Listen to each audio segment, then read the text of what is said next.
Oh,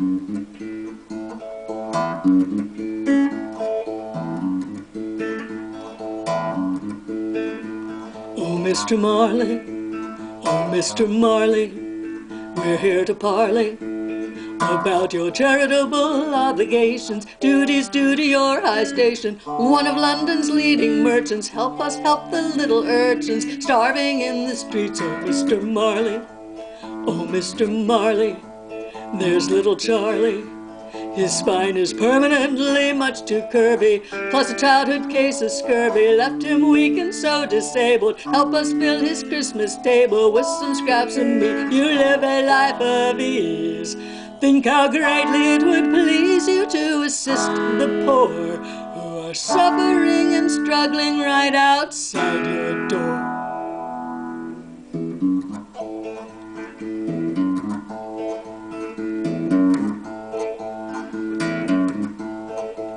Oh, Mr. Marley, the name is Scrooge. Oh, Mr. What? Ah, if Mr. Scrooge will undertake to underwrite some Christmas cake, we'll meet your generous donation with our deep appreciation. Stop!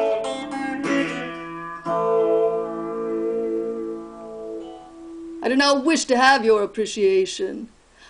Do you prefer to donate anonymously, then? I prefer not to donate at all. I prefer to be left alone. What? Must I solve all the problems of the world? Are there no prisons? Plenty of prisons, sir. And the union workhouses, are they still in operation? They are, sir, still. Regrettably, sir, most regrettably. The treadmill and the poor law in full vigor, then? Both very busy, sir. Uh-huh. I was afraid from what you said at first that something had occurred to stop them in their useful course. I'm very glad to hear it, very glad indeed. Gentlemen, I don't make merry myself at Christmas time, and I can't afford to make idle people merry.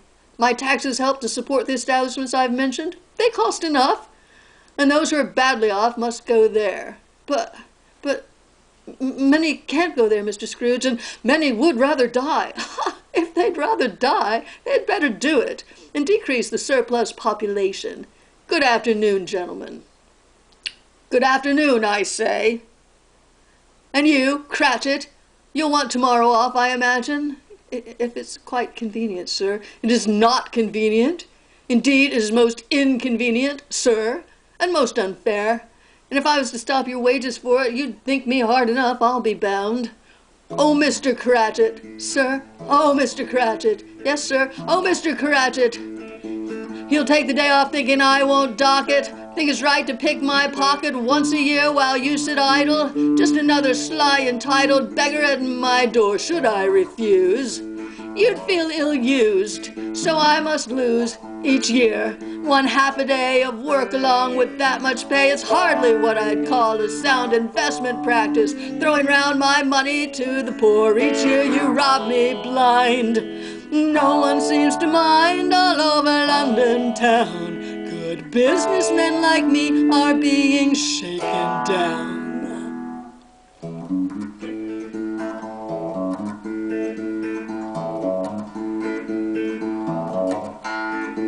Now, Mr. Cratchit. Now, Mr. Cratchit. Here, Mr. Cratchit.